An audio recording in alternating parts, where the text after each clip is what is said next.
Makanya orang suka bilang Ahok itu suka cari musuh kan. Aku bilang aku gak pernah cari musuh. Musuh menemukan saya kayak pertanyaan-pertanyaan begitu tuh. Aku jawab jadi masalah kan. Kita sangat tidak baik dan berbahaya untuk orang yang waras tahu situasi. Tadi itu kita udah bahas lumayan tentang ekonomi side-nya of Indonesia. Jadi kita udah agree, ini semua pengusaha tuh pengen sukses, pengen lihat negaranya maju. Tapi timeline kita pendek banget Pak. 2030, puncak dari demografi, terus kita menurun. Dan sebuah negara kalau misalnya kelewatan puncak demografi tanpa produktivitas, ya jangan berharap kita bisa maju kan Pak, kayak gitu situasinya gitu. Mungkin lebih detailnya sekarang yang jadi bottleneck paling gede atau problem paling gedenya tuh apa sih Pak? Ini pertanyaannya susah dijawab ini. Saya pikir gini ya, kita pengusaha itu nggak mungkin membangun semua infrastruktur untuk mendukung usaha kita. Misalnya orang butuh di daerah kawasan yang lebih dingin gitu loh, supaya hemat untuk produksi tekstil misalnya. Nggak mungkin dibangun jalan, bangun tiang listrik, bangun internet. Itu harus pemerintah. Jadi pemerintah di seluruh dunia kalau maju, pasti dia kehitung. Ini rantai supplier ini di bagian mana ya yang perlu saya intervensi supaya ini jadi murah. Atau contoh yang kedua soal impor. Saya bilang kalau pengen perbaiki industri, kita tahu teori ya. Mungkin Saudara Raymond lebih pintar saya soal. Saya juga gugup ditanya-tanya kayak tesis saja gitu loh. Ini lebih pintar ekonomi. Saya ya kan coba kuliah S2 gitu. Tapi saya bilang gini, nggak mungkin bisa nyerap tenaga kerja atau negara maju kalau pertumbuhan ekonomi dibuat 7% sampai 5%. Ini udah teorinya begitu. Jadi saya bilang, nah kalau begitu gimana caranya? Nah saya waktu itu ditanya mau jadi apa? Saya jujur saya minta jadi dirjen bea cukai. Kaget. Kenapa? Karena saya lihat, bukan saya anti impor ya, barang-barang dari luar negeri masuk tuh betul-betul enak banget gitu loh. Hanya borongan kontainer masuk, tidak perlu warehouse. Sekarang warehouse kita rata-rata disewa, kirim barang. Nah kebayang nggak nih, kalau orang kirim barang itu kan satu kontainer diborong gitu kan. Makanya saya bilang itu waktu itu udah bicara udah 6-7 tahun yang lalu nih, seluruh industri yang kecil-kecil pasti bangkrut karena volume kita nggak cukup. Apalagi lawan China kan. China produksi sebulan 10 juta biasa, kita produksi 100 ribu aja, waduh besar itu loh. Itu mah barang rejekan dia 1%. Gimana mau ngelawan dia? Dia cuma balikin modal untuk bahan baku, lalu barang datang dengan gampang. Saya mau jadi dirjen bea cukai, loh kan nggak bisa melawan WTO, nggak bisa dong naikin tarif segala macam. Saya bilang saya nggak naikin tarif, saya cuma bilang aja ini plastik ini sudah lolos BPOM belum. Langsung dia 3-4 bulan ketahan itu barang. Kalau ketahan dia udah bonyok tuh, mau nggak mau dia akan pindah. Terus saya bilang kalau ini dijalankan, kita bicara sama asosiasi industri, saya jamin nggak ada yang ngemis-ngemis demo-demo minta UMP. Karena industri itu akan saling tumbuh lalu berebut. Tadi cuma supervisor bisa jadi manajer. Orang akan nawarkan, gaji sini nggak ada ngomong gaji, karena orang membutuhkan. Nah kita hari ini, saya udah ngomong 7 tahun 8 tahun yang lalu ini. Sekarang terbukti pada tutup. Lalu kita apa? Mewujudkan bantuan sosial, bukan keadilan sosial. Itu fakta. Lu cari musuh kan gitu. Tapi saya pernah dengar quote-nya ya tentang situasi di Indonesia gitu. Sebenarnya bukan hukumnya, tapi penegakan hukumnya gitu. Terus kan saya juga analisa gitu, kenapa beberapa sektor-sektor di Indonesia tuh agak susah maju. Kenapa beberapa pengusaha tuh kesulitan untuk dapat investment. Kita kalau menjadi negara maju untuk nge-push 8% atau misalnya 7-8% sampai 10% lah gitu. Duit di Indonesia tuh nggak cukup gitu loh. Kita butuh namanya FDI, Foreign Direct Investment. Tapi yang saya sering dengar feedbacknya, karena adanya ketidakstabilan hukum, ketidakstabilan politik, itu menghambat ekonomi kita, menghambat opportunity buat pengusaha-pengusaha di sini dapat inflow of money dan lain-lain kayak gitu. Itu kan jadi problem yang selama ini ada di Indonesia gitu.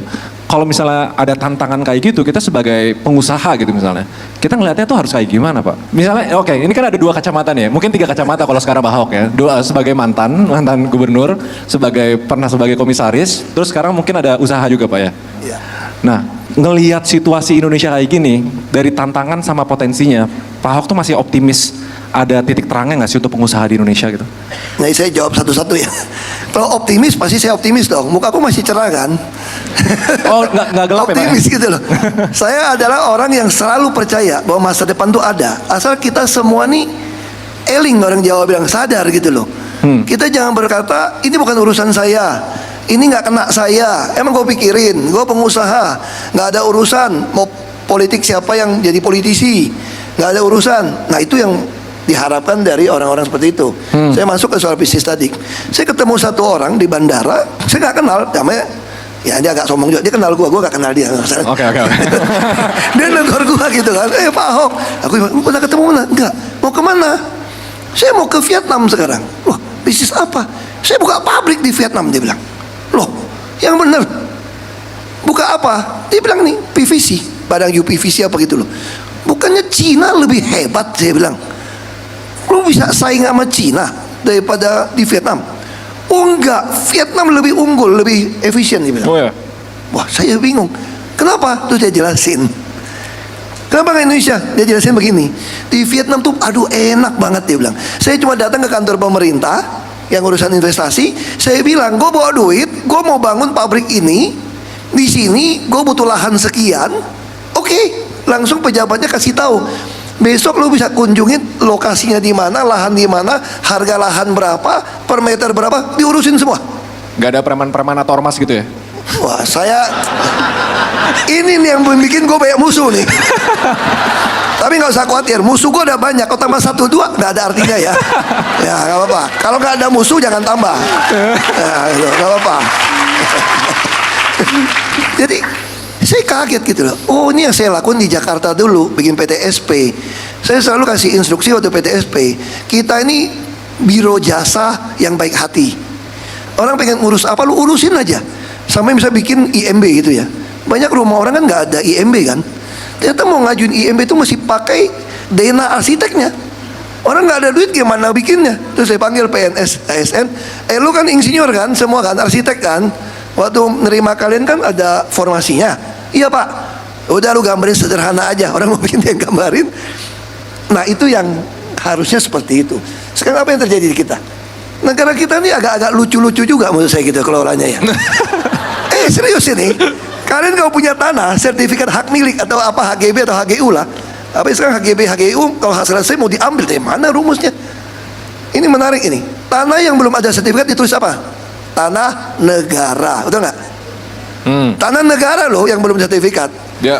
Tapi pemerintah kalau nggak sertifikatin nggak sah.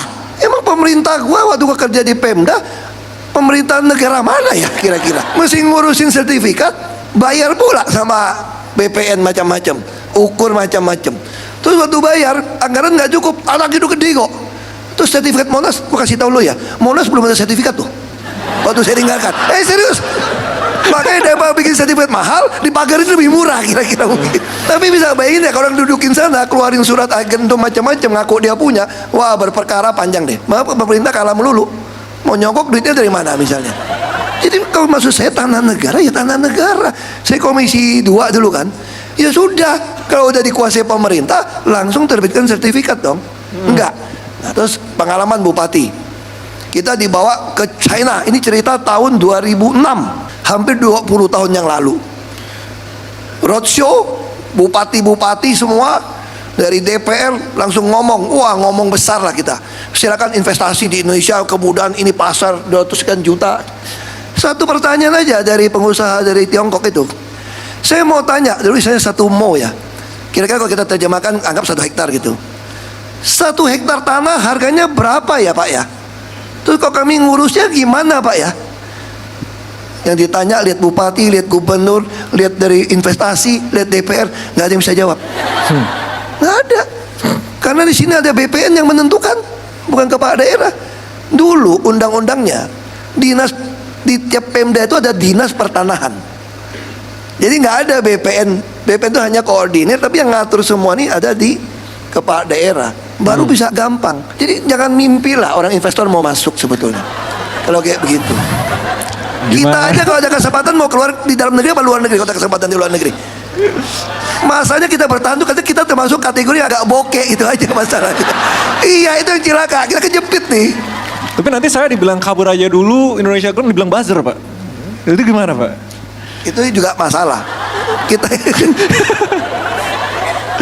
kadang-kadang kita tuh serba susah ya. Kita ngomong bener, dibilang buzzer. Tapi memang banyak orang juga hidupnya dari jadi buzzer soalnya kan. Jadi kita ketepak kurang baiknya. Tapi paling tidak apa yang dibuat acara Saudara Raymond ini kan terus nyampaikan kebenaran. Kita tidak mau nyalakan siapapun, nggak ada guna. Kita nggak pengen negara ini pecah, negara ini rusak kok. Jadi harusnya gimana? Kita lakukan sebaik yang bisa kita lakukan. Kalau pemerintah lagi buruk gimana? Seburuk-buruknya 5 tahun kan ada pemilu lagi, bos, kira-kira gitu. Tapi timeline kita kan pendek, Pak. Terus kalau misalnya berkaca dari negara-negara maju ya, saya kan banyak pelajarin tentang geopolitik, geoekonomi. Saya pelajarin lah itu negara-negara maju tuh gimana sih mereka bisa maju gitu. Salah duanya, yang pertama itu pokoknya hukumnya tuh harus jelas, ya kan. Yang kedua tuh ease of doing business. Jadi orang tuh mau bisnis, mau usaha, mau buka lapangan pekerjaan, mau inovasi, nggak disusahin gitu loh. Berarti kan di Indonesia tuh ada kesalahan sistemik sama struktural nih. Dan kalau kita husnuzon ya, kita optimis ya. Sebenarnya kan semua yang di ruangan ini, kalian semua mau Indonesia maju kan? Mau. Pemerintah juga pengen Indonesia maju harusnya ya. Nggak bisa jawab. Itu yang kita nggak tahu. Kita bukan penguasa, kita nggak tahu. Oh, kita nggak tahu bener. Emang kita dukun, tahu hati dia. Kita husnuzon aja lah gitu. Berarti dengan adanya problem sistemik sama struktural nih untuk bisnis kok disusahin gitu misalnya. Yang kita lakuin tuh harusnya ya udah terima aja. Ya udah kita berbisnis dengan semua keribetan dan kesusahannya.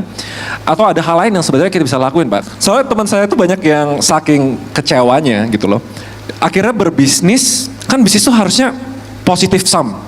Lapangan pekerjaan, gaji, bayar pajak, negara juga happy gitu. Tapi saking mereka nggak yakinnya, ini kok gue disusahin ya. Mereka jadi tanda kutip bisnis yang tidak legal gitu. Diem-dieman pajaknya, izin-izinnya main-mainan dan lain-lain. Ini kan sebenarnya bisa jadi efek snowball yang gede ya. Apalagi pebisnis-pebisnis yang ya yang penting ya udahlah negara mau cuan sendiri, ya gue cuan sendiri aja gitu. Ini kan bakal jadi problem yang besar, Pak. Apa mereka nggak sadar itu? Apa ada solusi lain nggak? Pandangan kita tuh seharusnya gimana gitu? Apa kita nurut aja kok walaupun ada problem-problem yang kayak gini? Gitu. Bukan nurut sih. Emang lu bisa lawan dia? Kan itu pertanyaan kita kan.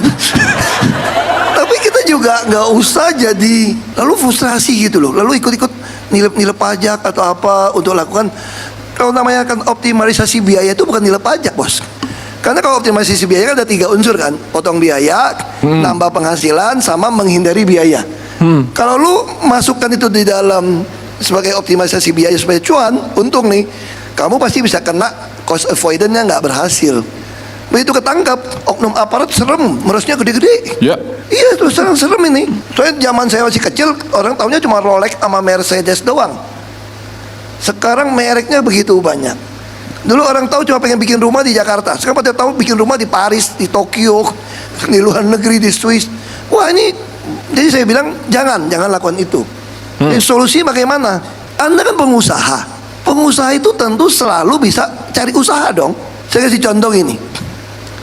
Saya dulu bikin pabrik, berantem sana sini juga. Ributnya sama siapa, Pak? Sama oknum pejabat lah, sampai gue mau tabok dia terus pabrik tutup. Ya ini memang belum lagi oknum pajak neken, enggak aja, hitungan suka-suka dia. Ujung-ujungnya ada yang nawarin deal, nego. Ya kita waktu muda juga pernah lakukan.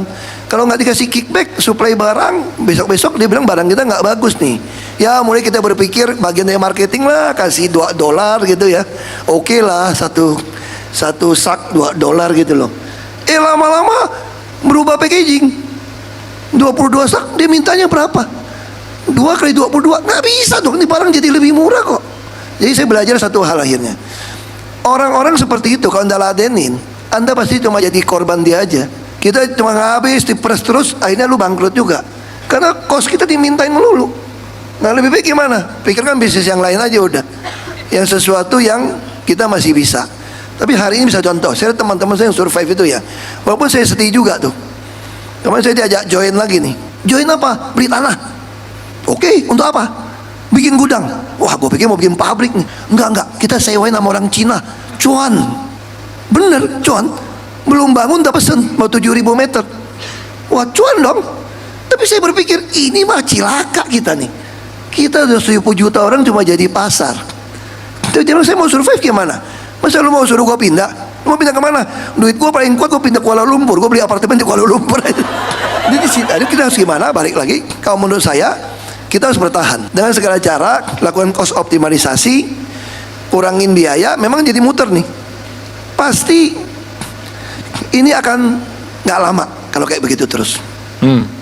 Yang penting kita siap untuk memperbaiki. Kita nggak ingin negara ini hancur. Jadi jangan punya pikiran kalau jatuh, hore gitu. Kalau ini negara hancur, hancur juga kita, bos. Sama jatuhnya. Kita harus jaga. Namun saya yang udah usaha ada, ya jalanin. Tapi jangan tergoda nanti mau main saham lah, main apalah juga. Nggak segampang itu. Tapi peluang ada. Saya lihat peluang masih ada. Kenapa kita buka bisnis? Kita pengen bisa membuka lowongan kerja. Itu yang sederhana sebetulnya.